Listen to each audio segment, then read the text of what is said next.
एखाद्या बगीच्यात गेल्यानंतर फुलं सुंदर दिसतात, तसं आज मुलं खूप तुम्ही सुंदर दिसतात.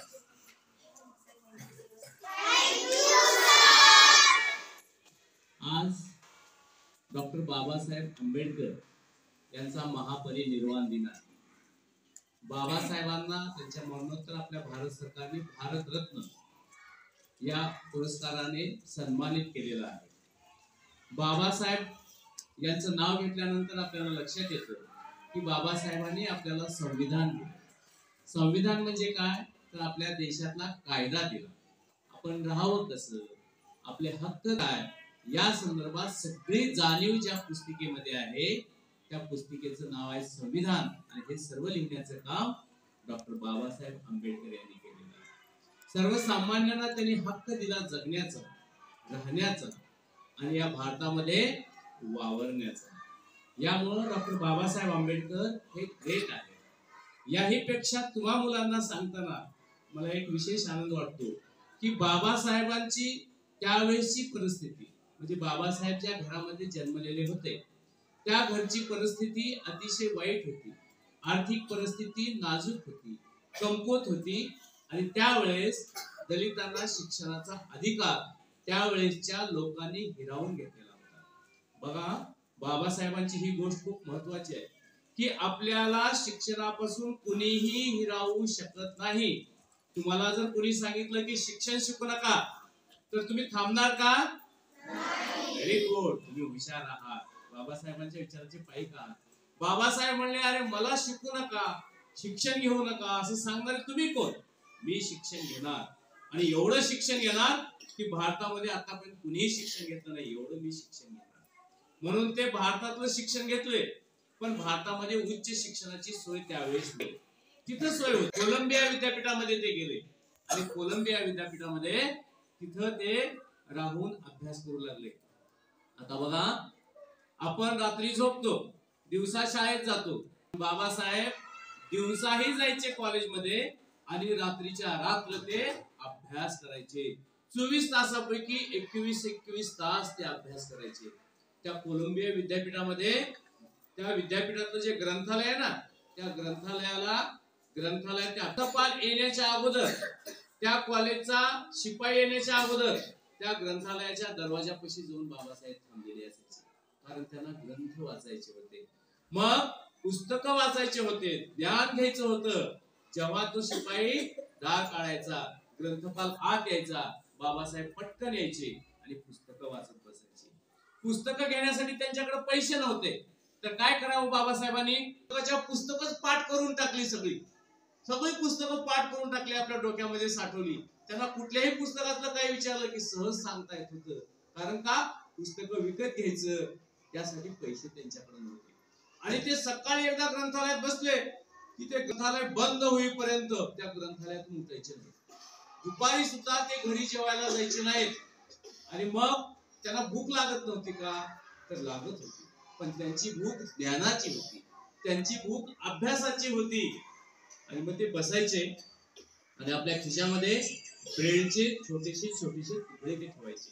आणि दुपारच्या वेळी सगळे घरी गेले की ते हळूच ब्रेडचा तुकडा काढायचे आणि खायचे, तोंडात टाकायचे आणि परत पुस्तक वाचायचे. एकदा ग्रंथपालाने ते पाहिलं आणि ग्रंथपालाने त्यांना विचारलं, का आंबेडकर, तुम्हाला भूक लागत नाही का? तुम्ही घरी जात नाही का? तेव्हा त्यांनी सांगितलं, साहेब, घरी जाण्यासाठी जेवढा वेळ लागतो तेवढाच वेळ जर मी इथं पुस्तकं वाचत बसलो तर माझं जास्त ज्ञान वाढेल. बघा, ते एक सेकंदही पुस्तकापासून लांब जात नव्हते, पुस्तकं वाचायचे. मग एकदा लक्षात आलं ग्रंथपालाच्या की बाबासाहेब हळूच ब्रेडचा तुकडा खातायत. ग्रंथपाल गेले आणि बाबासाहेबांच्या असं मनगटाला त्यांनी धरलं आणि सांगितलं, इथं या आपल्या ग्रंथालयामध्ये एक वाक्य लिहिलेलं आहे, विचार, की इथं काहीही खाता येणार नाही, बाहेरचं अन्न खाता येणार नाही. तुम्ही खाल्लात आंबेडकर, तुम्ही गुन्हा केला, आता तुम्हाला शिक्षा मी करणार, असं ग्रंथपाल बाबासाहेबांना म्हणाला. तेव्हा बाबासाहेबांच्या डोळ्यातून अक्षरशः पाणी आलं आणि त्यांनी दोन्ही हात जोडून त्या ग्रंथपालाला विनंती केली की मला जगातली कुठलीही शिक्षा द्या, मी ते मान्य करतो, पण मला पुस्तकापासून लांब करण्याची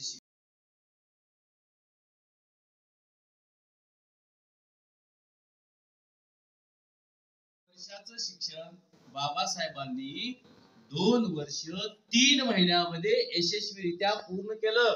आणि असं पूर्ण केलं की तेवढे मार्क त्या विद्यापीठामध्ये 8 वर्षाचा अभ्यासक्रम 8 वर्षात करणाऱ्या कुठल्याही विद्यार्थ्याला मिळाले नव्हते. तेवढं बाबासाहेबांनी किती वर्षात मिळाले? फक्त 2 वर्ष 3 महिन्यात मिळाले. म्हणून त्यांचं नाव त्या विद्यापीठामध्ये सुवर्ण अक्षरांनी लिहिलेलं आहे. मग मला सांगा, 8 वर्षाचा अभ्यासक्रम बाबासाहेब 3 महिन्यात पूर्ण करतात, तेही सगळ्यात चांगले मार्क घेऊन. मग तुम्ही गुणवंत विद्यार्थी आहात, तुम्ही रायझिंग स्टारचे विद्यार्थी आहात. पण तुम्हाला शिकवतायत, 6 महिने शिकवले, नंतर तुमची परीक्षा झाली. परीक्षेमध्ये काही विद्यार्थ्यांना कमी मार्क मिळत आहेत आणि काही विद्यार्थ्यांना अतिशय चांगले मार्क मिळालेले. चांगले जगभर फिरले, वेगवेगळ्या विद्यापीठामध्ये त्यांची भाषणं व्हायची, व्याख्यानं व्हायची. त्याने आपल्या भारताचं संविधान लिहिला, कायदा लिहिला. जर इंग्रजी भाषेचं ज्ञान असतं तर लिहिता आलं असतं का? नाही. इंग्रजी भाषेचं ज्ञान हे गरजेचं आहे. म्हणून आपली रायझिंग स्टार सुद्धा तुम्हाला कुठल्या भाषेचं ज्ञान येते? इंग्रजी भाषेचं ज्ञान येते. मराठी भाषा मातृभाषा आहे, ती आलीच पाहिजे आपल्याला. म्हणून आपल्या शाळेमध्ये मराठी भाषा सुद्धा तुम्हाला शिकवली जाते. ही राष्ट्रभाषा आहे. आपल्या भारतात वावरायचं असेल तर हिंदी आली पाहिजे. हिंदी भाषा सुद्धा तुम्हाला शाळेत शिकवली जाते. या 3 भाषेमध्ये तुमचं प्रभुत्व असलं पाहिजे आणि तुम्ही जास्तीत जास्त पुस्तकं वाचले पाहिजे. तुम्ही विद्वान झालं पाहिजे आणि बाबासाहेब सारखं तुम्ही सुद्धा परदेशामध्ये जाऊन आपल्या भारताचं नाव मोठं केलं पाहिजे.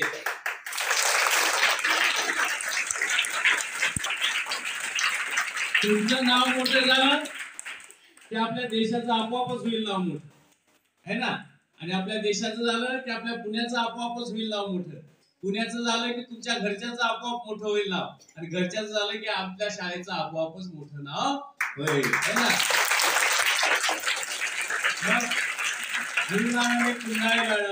कुमार मॅडम, है ना, या सगळ्या मॅडम म्हणतील, अरे हा आमचा विद्यार्थी आहे, बघा आमच्या रायझिंग स्टारचा विद्यार्थी आहे, ही आमच्या शाळेची विद्यार्थिनी आहे, बघा केवढी मोठी झाली, है ना? कुंदाय मॅडम कडं आम्ही सातारला होतो तेव्हा एक विद्यार्थिनी होती. तिला वडील नव्हते, आई शिपाई होती. आणि ती यायची, ती म्हणायची, मॅडम मला इंग्रजी शिकवा. तिचं नाव चांदणी असं होतं. ती चांदणी यायची तुमच्यासारखी लहान, गणित शिकवा. चुनचुनी एवढी मुलगी, मॅडम तिला शिकवायच्या. कधीतरी वेळ मिळाला घरकामातून शिकवायच्या. ती मुलगी 4 वर्षापूर्वी फोन आला गुरुपौर्णिमेला. ती मुलगी काय झाली आता? PSI झाली, फौजदार झाली. मुंबईला आपण कधीतरी आणू तिला मुंबईला, तुमच्या एवढी मुलगी. मग तुमच्यातलेच मुलं काही PSI होतील, काही कायदे पंडित लॉयर होतील, काही कलेक्टर होतील, काही SP होतील आणि काही मोठे उद्योजक होतील, है ना? होणार की नाही? कोण कोण होणार आहे? हात वर करा. व्हेरी गुड, सगळेच होणार आहेत. आता हा हात पाठीमागे घ्या आणि म्हणा शाबास. जोरानं व्हायचं शाबास. तुम्हाला सगळ्यांच्या वतीनं, सगळ्या मॅडमच्या वतीनं ही शाबासकी आहे. बाबासाहेबांकडून आज आपण एवढाच धडा शिकायचा की बाबासाहेब, त्यांना त्यावेळेस घरची परिस्थिती बिकट होती, तरी ते थांबले का? त्यावेळेस त्यांना त्यावेळेसचे काही लोक शाळेत जाऊ द्यायचे नाहीत, तर ते थांबले का? त्यांना पुस्तकं वाचू देत नव्हते, तरी बाबासाहेब थांबले का? भारतामध्ये उच्च शिक्षणाची सोय नव्हती, तरी बाबासाहेब थांबले का? त्यांनी या सगळ्या अडचणीवर मात केली आणि ते मोठे झाले, आपल्या भारताला मोठं केलं. तसं सुद्धा तुम्ही तुमच्या अडचणीवर, तुम्ही तुमच्या अडथळ्यावर मात करावं आणि त्या अडथळ्यावर उभं राहून तुम्ही खूप खूप मोठं व्हावं, अशी मी आपल्याला शुभेच्छा देतो आणि बाबासाहेबांना विनम्र अभिवादन करतो आणि थांबतो. जय हिंद, जय भारत. खूप खूप धन्यवाद.